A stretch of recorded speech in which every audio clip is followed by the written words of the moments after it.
नमस्कार, आदाब, सत श्री अकाल, जय भीम, जोहार। मेरा नाम है नवीन कुमार।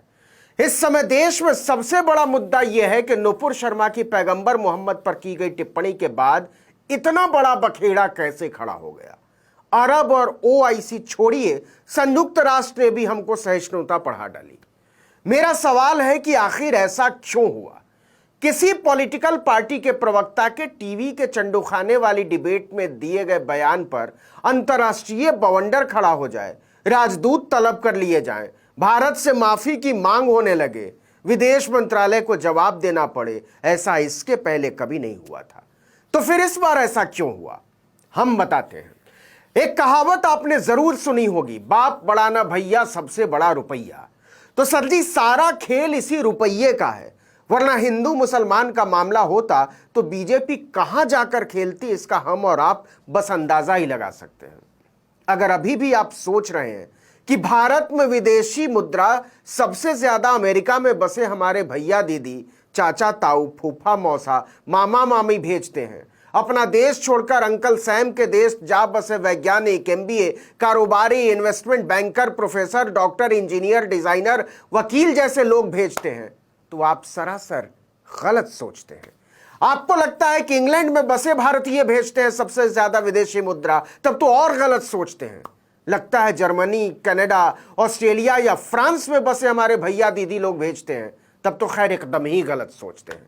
भारत को सबसे ज्यादा विदेशी मुद्रा अमेरिका वाले सॉफ्टवेयर इंजीनियर, मैनेजर और डॉक्टर नहीं भेजते हैं साहब।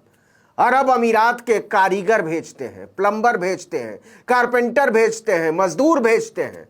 और अगर सभी खाड़ी देशों से भारत को भेजी जाने वाली मुद्रा को जोड़ दें तो अमेरिका का हिस्सा आधा भी नहीं बचता। ब्रिटेन और कनाडा, जिन पर आप मरे रहते हैं, वहां जा बसे चाचा ताऊ तो कहीं गिनती में भी नहीं आते। चलिए इसको देख ही लेते हैं। भारत को विदेशी मुद्रा भेजने के मामले में संयुक्त अरब अमीरात पहले नंबर पर है। कुल मुद्रा का लगभग 27% अकेले यूएई में काम करने वाले हमारे मजदूर कारीगर भेजते हैं। अमेरिका का नंबर इसके बाद है, लगभग 23% मात्र। सऊदी अरब से भेजी जाने वाली रकम का हिस्सा है 11.5%, कतर से 6.5%, कुवैत से 5.5% और ओमान से 3%। ब्रिटेन में बसे भारतीय तो जैसे तैसे ओमान की बराबरी कर पाते हैं, और कनाडा वाले अंकल तो केवल जी 1% विदेशी मुद्रा भारत भेजते हैं। और अगर कहीं पांचों खाड़ी देशों को मिला दिया जाए तब तो मुसलमानों से आपकी नफरत का नाड़ा खुलकर नीचे गिर जाएगा। जोड़ लीजिए, 26.9, 11.6, 6.5, 5.5 और 3%। मतलब दुनिया भर में बसे लोगों की तरफ से भारत को भेजी जाने वाली कुल विदेशी मुद्रा का 53.5% यही मुसल्ले, मजदूर, कारीगर, छेनी, हथौड़ा, फावड़ा, कुदाल चलाने वाले भेजते हैं, जिनसे आप नफरत करते हैं।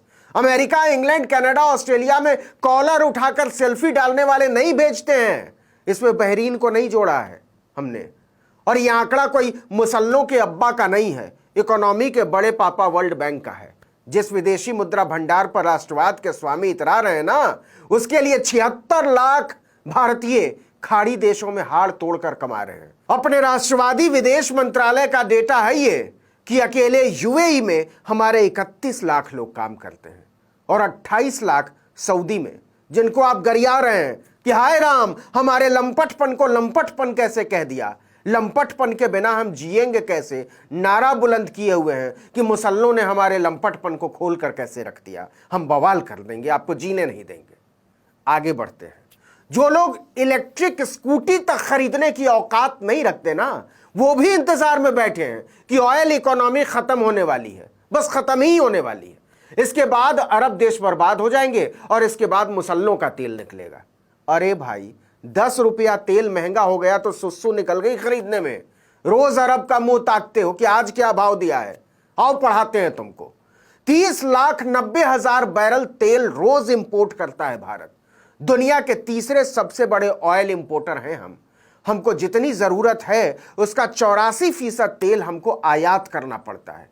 यह तेल आता कहां से है तो सुनिए, 14% अमेरिका से आता है, 15% अफ्रीका से आता है, और पूरे 52.7% तेल हमारा हिंदू राष्ट्र मुस्लिम मिडिल ईस्ट से मंगवाता है, खरीदता है। मतलब खाड़ी देशों से तेल मिलना बंद हो जाए तो न चूल्हा जलेगा, न चक्की चलेगी, न आपकी कार चलेगी और न आपकी फुटानी। भारत सरकार की हवा टाइट होने के पीछे कोई हिंदू मुसलमान की कहानी नहीं है लंपट लालो। यह शुद्ध तौर पर कारोबारी मामला है। आप खुलेआम कह रहे हैं कि अगर मुसलमानों को भारत में रहना है तो दोयम दर्जे का नागरिक बनकर रहना होगा। आपके नेता कह रहे हैं कि हम कपड़ों से पहचान कर लेते हैं। आपका मंत्री कह रहा है कि देश के गद्दारों को जूते मारो। भाजपा के सांसद कह रहे हैं कि मुसलमानों का भारत में क्या काम। और यह सब कोई नुपुर शर्मा के जमाने में शुरू नहीं हुआ है। जरा सोच कर देखिए, जिनके पुरखों ने आजादी की लड़ाई लड़ी, जो यहां की मिट्टी में पैदा हुए और यहीं दफन हो गए, उन्हें खदेड़ने की बात कर रहे हैं। तो जो 76 लाख भारतीय खाड़ी देशों में ही विदेशी हैं, अगर उनको भगाना शुरू कर दिया तो आपकी अर्थव्यवस्था का क्या होगा? आपका सारा राष्ट्रवाद और हिंदुत्व 2 मिनट में शीघ्र पतन का शिकार हो जाएगा। आत्मनिर्भर भारत का नारा ना मुरमुरे का ठोंगा बन जाएगा।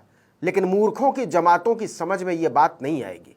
एक रिपोर्ट कहती है कि लगभग 86% कारोबार बढ़ा है भारत और खाड़ी देशों के बीच। 2020-21 में हम 27.8 अरब डॉलर का निर्यात करते थे उन्हें, और अब सीधे 44 अरब डॉलर का करते हैं। जमूरो, हिंदू और मुसलमान का नहीं, 155 अरब डॉलर का रिश्ता है हमारा खाड़ी देशों के साथ। पता कर लीजिए जाकर, खाड़ी देशों ने आपके अडानी की कंपनी में कितना पैसा लगाया है और अंबानी की कंपनी में कितना लगाया है। और नहीं जानते या नहीं जानना चाहते तो जाकर 2-2 रुपए का राष्ट्रवाद फैलाओ व्हाट्सएप, ट्विटर, फेसबुक और इंस्टा पर। ऐसे ही नहीं हालत खराब है नुपुर शर्मा और नवीन जिंदल पर। इन मूर्खों और जाहिलों के चक्कर में ना 76 लाख लोगों की रोजी रोटी पर आफत आ जाएगी किसी दिन। और बात केवल इतनी ही नहीं है। आपने सुना ही होगा कि कतर की दुकानों के शेल्फ से मेड इन इंडिया चीजें उठने लगी। बायकॉट इंडियन प्रोडक्ट ट्रेंड करने लगा ट्विटर पर। मेड इन इंडिया में लंका लग गया। हमारी कंपनियां बाप बाप चिल्लाने लगी। तो तुम अगर सोच रहे हो कि यह मक्का, मदीना, हज और उमरा का सवाल है तो बहुत बड़े वाले पीस हो। जरा सोच कर देख लीजिए कि दुनिया के कोई 2 अरब लोग भारत में बनी हुई चीजों का बहिष्कार कर दें। न केवल बहिष्कार कर दें बल्कि हमारे प्रोडक्ट से नफरत करने लगे। क्या होगा हमारी इकोनॉमी का? क्या होगा हमारी कंपनियों का, हमारी अर्थव्यवस्था का और आपके हिंदू राष्ट्र का? इसलिए नफरत का चश्मा उतारो और अपने बाजू के मुसलमानों को दीदा फाड़ कर देखो। वो उतना ही राष्ट्रवादी है जितने तुम, जितने हम, बल्कि हमसे और तुमसे कहीं ज्यादा। क्योंकि उसके पास तो भारत को छोड़ देने का विकल्प था 47 में, लेकिन उसने भारत को अपना वतन चुना। हमारे जैसे लोग जाते भी तो कहां जाते। चश्मा बदल कर देखो मेरे दोस्त, नफरतों में क्या कमाल रखा है। मोहब्बत की भूख भी प्यारी होती है और निवालों की यारी भी। इस वीडियो में इतना ही, लेकिन अगर आपने आर्टिकल 19 इंडिया को अब तक सब्सक्राइब नहीं किया है तो फौरन कर लीजिए, बेल आइकॉन दबाइए, घंटी जैसी आकृति, लाइक कीजिए और कमेंट करके बताइए हमारा वीडियो आपको कैसा लगा। अगर यूट्यूब पर देख रहे हैं तो हमारे चैनल को सब्सक्राइब कर दीजिए, फेसबुक पर देख रहे हैं तो हमारे पेज को लाइक कर लीजिए, इंस्टाग्राम पर फॉलो कर लीजिए और हमारा ट्विटर हैंडल है आर्टिकल 19_इंडिया। नमस्कार।